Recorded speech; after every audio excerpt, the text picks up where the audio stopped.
The impossible chase. The Nexus trade route stretched across the galaxy like a glowing river of stars, carrying ships from 1,000 different worlds.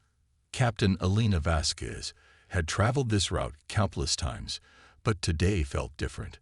Her merchant vessel, the Star Merchant, hummed quietly through space while she watched the scanner displays with worried eyes. "Captain, we're approaching the Krillian checkpoint," called Dr. Marcus Chen from the engineering station.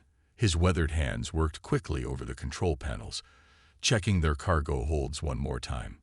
Medical supplies are secure. Antibiotics, surgical equipment, and the new vaccine samples are all properly sealed. Elena nodded, her dark hair catching the blue glow of the bridge lights. "Good. The colonies on Kepler 442 bits are counting on us. That plague has already killed thousands." She paused, studying the approaching ships on her screen.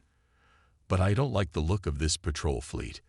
3 heavy cruisers for a routine inspection. That's not normal." The Krillians were known throughout the galaxy for their strict enforcement of trade regulations. Their scaled, reptilian faces showed no emotion, and their ships were built like flying fortresses. Most merchants feared them, but Elena had always treated them with professional respect. Today, however, something felt wrong. "Incoming transmission," announced Lieutenant Sarah Park from the communications console. "It's from the lead Krillian vessel, the Talon's Edge. Put it through." The main screen flickered, revealing the cold yellow eyes of Commander Zixera. His scaled features showed no warmth as he spoke in the universal trade language. "Human vessel, you will stop immediately for mandatory inspection. Prepare to transfer all cargo manifests and submit to boarding procedures." Elena stepped forward, keeping her voice calm and steady. "Commander Zixera, we're carrying emergency medical supplies to Kepler 442 bits. The colony is facing a deadly plague outbreak. Every hour we delay costs lives." "Your humanitarian concerns are irrelevant," Zixera replied, his voice as cold as deep space. "Recent intelligence suggests human vessels have been smuggling contraband weapons disguised as medical equipment. We will inspect every item in your cargo holds." "That's impossible," Elena protested. "These supplies were certified by the Galactic Health Authority. We have all the proper documentation. Human documentation is no longer sufficient. You will comply, or your vessel will be impounded." The Krillian's eyes narrowed. "We have authority to confiscate any suspicious materials for extended analysis." Elena's heart sank. Extended analysis could take weeks, maybe months. By then, thousands more people would die from the plague. She looked at her crew, seeing the same frustration and anger reflected in their faces. Marcus clenched his fists, while Sarah stared at the screen in disbelief. "Commander, please," Elena tried again. "These people are dying. Surely we can arrange for inspection upon our return journey." "Negative. Cut your engines now, or we will disable them for you." The 3 Krillian cruisers moved into attack formation, their weapons powering up with an ominous red glow. Elena knew they weren't bluffing. The Krillians had destroyed ships before for non-compliance, claiming later that the vessels had been carrying illegal cargo. "Captain," Marcus whispered urgently, "their weapons are locked onto us. If we don't comply, they'll fire." Elena's mind raced. She had spent her entire career helping people, delivering medicine and supplies to colonies throughout the galaxy. Now, when thousands of lives hung in the balance, bureaucratic fear and suspicion were about to stop her cold. "All stop," she ordered reluctantly. "Prepare for boarding." The Star Merchant's engines went quiet, leaving them drifting helplessly in space. The Krillian ships approached like predatory sharks, their boarding tubes extending toward the human vessel. That's when everything changed. A massive shadow passed over the Star Merchant, blocking out the starlight. Elena looked up through the observation window and saw something impossible. A ship unlike anything in the Galactic Registry moved silently above them. It was sleek and black, with strange angular lines that seemed to bend light around them. No engine glow, no exhaust trail, no identification markers. What in the hell is that? Marcus breathed. The mysterious ship was enormous, easily twice the size of the largest Krillian cruiser, but it moved with impossible grace and speed. Most shocking of all, it had appeared from nowhere. Their sensors hadn't detected its approach. Unknown vessel. Zixera's voice crackled over the communications channel. Identify yourself immediately. You are interfering with official Galactic Trade Authority business. The black ship didn't respond. Instead, it simply positioned itself between the Star Merchant and the Krillian fleet. For a moment, space was perfectly still. Then the Phantom ship moved. It didn't accelerate like normal vessels. 1 second it was motionless. The next it was streaking toward the Lid Krillian cruiser at impossible speed. Elena had never seen anything move so fast without tearing itself apart from the forces involved. Evasive maneuvers. Zixera shouted over the open channel. The Krillian ship scattered, their pilots clearly panicked. The Talon's Edge fired its main weapons, sending brilliant energy beams toward the mysterious vessel. The beams struck the black ship and simply disappeared, as if absorbed by its strange hull. The Phantom ship responded by releasing a pulse of blue energy that washed over the Krillian fleet. Immediately, all 3 cruisers went dark. Their engines died, their weapons powered down, and their lights went out completely. Impossible, Sarah whispered. How did it disable 3 ships simultaneously without damaging them? Elena stared in amazement as the black ship turned toward them. For a terrifying moment, she thought they might be next. But instead of attacking, the mysterious vessel transmitted a single message on their private channel. Proceed to your destination, Captain Vasquez. The people of Kepler 442 bits are waiting. The voice was human, with a slight accent she couldn't identify. But that was impossible. No human ship possessed technology like this. And how did the speaker know her name? Who are you? Elena called out. How do you know about our mission? We are the ones who remember what it means to be human, came the reply. To help those who cannot help themselves. To stand against those who would use power to harm the innocent. The Krillian ships were beginning to show signs of life again, their emergency systems slowly coming back online. But the black ship wasn't finished with them. Commander Zixera, the mysterious voice now broadcast on all channels, you will allow this vessel to continue its mission. Any attempt to interfere with humanitarian aid will be met with consequences you cannot imagine. This is an outrage. Zixera's voice shook with fury and fear. No one has authority to override Galactic Trade Authority regulations. We have the only authority that matters, the voice replied calmly. The authority of those who refuse to stand by while others suffer. The Phantom ship began to glow with an inner light, and Elena felt a strange tingling sensation run through her entire body. The Star Merchant's engines suddenly came online at full power, though no one on the bridge had touched the controls. Your ship has been enhanced, the voice explained. You will reach Kepler 442 bits in half the normal time. The people there will live because of what you carry. Elena wanted to ask 1,000 questions, but before she could speak, the black ship was moving again. It accelerated to impossible speeds and vanished into the star field as if it had never existed. The Krillian fleet was left drifting in space, their ships functional but clearly shaken. Commander Zixera's voice came over the communications channel one last time, filled with confusion and barely controlled fear. Human vessel, you are free to proceed. This incident will be reported to the highest authorities. Elena looked at her crew, seeing the same mixture of amazement and bewilderment on their faces. Marcus was running diagnostics on their enhanced engines, shaking his head in disbelief at the readings.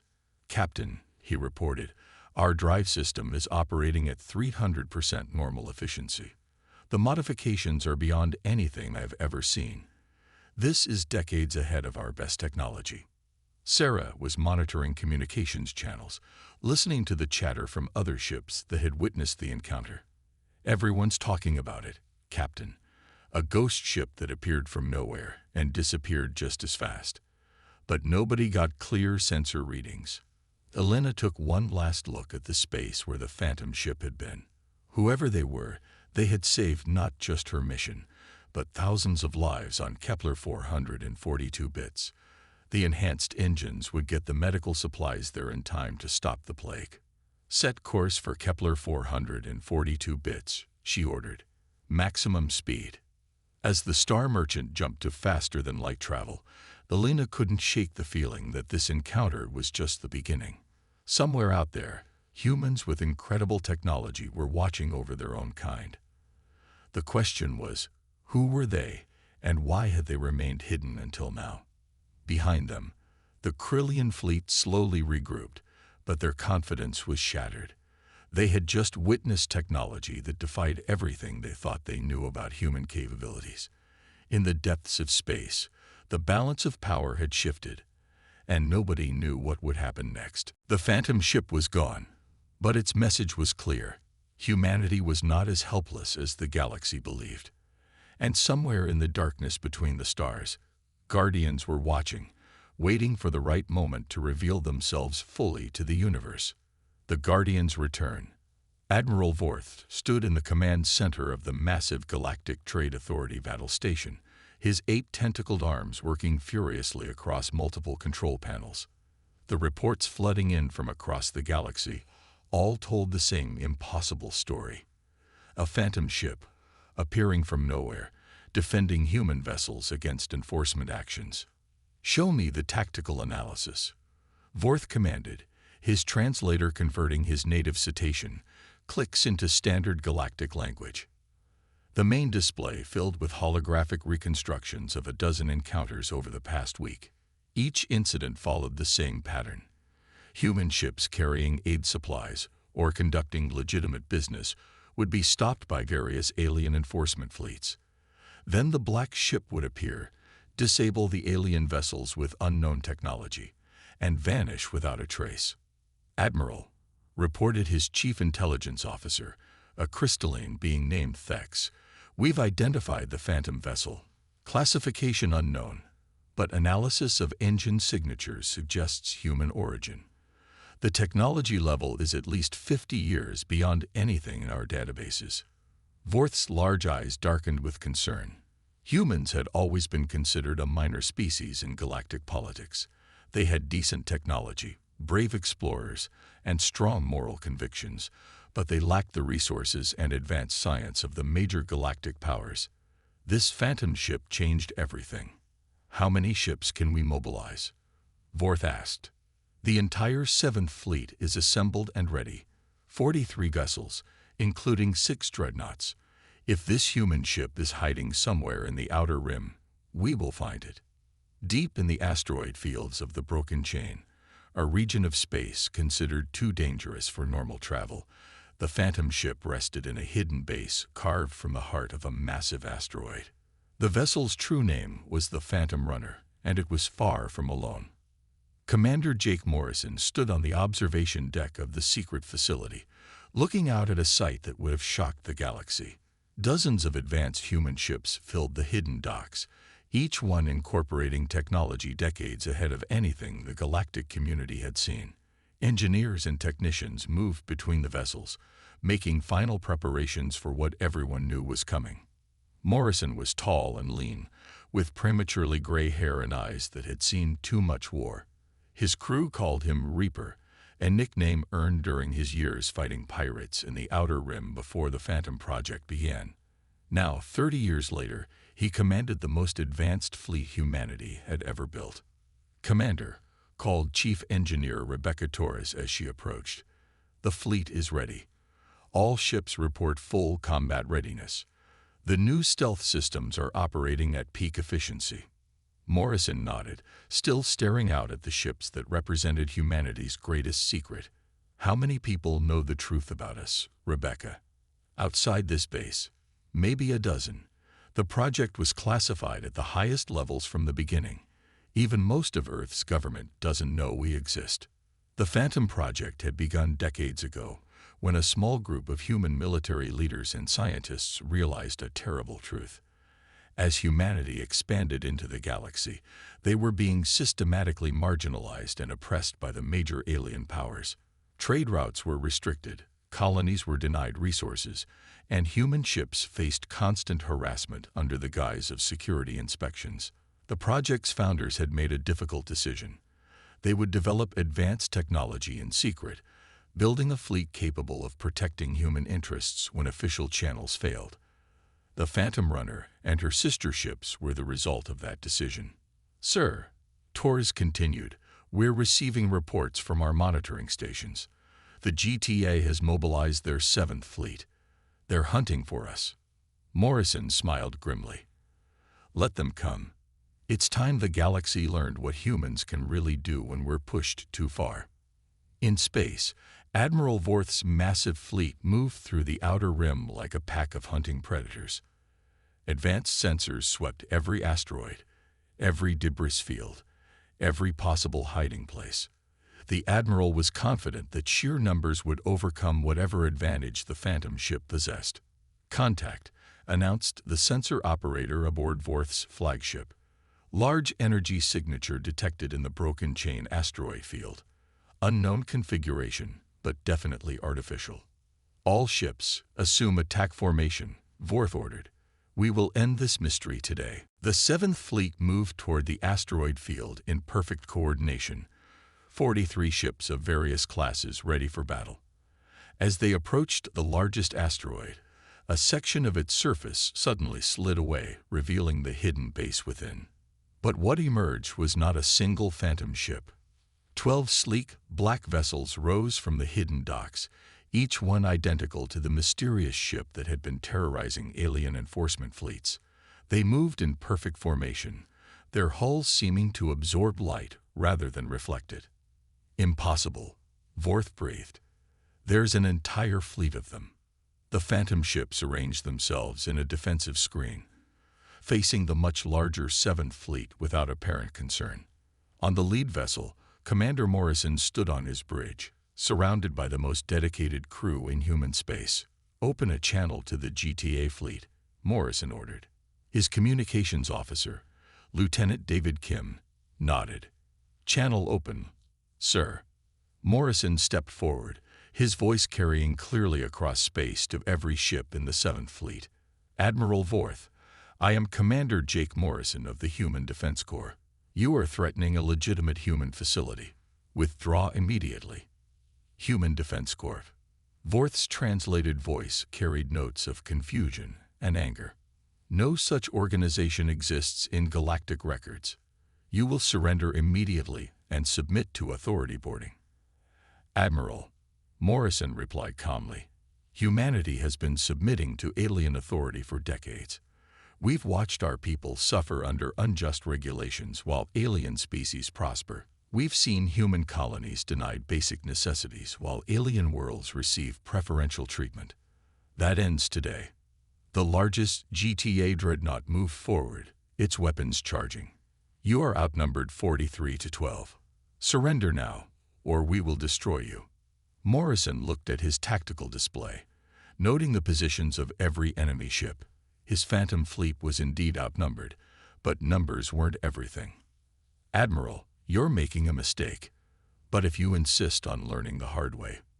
The battle began with the GTA fleet firing simultaneously, sending hundreds of energy beams and projectiles toward the Phantom ships. The human vessels responded by simply disappearing.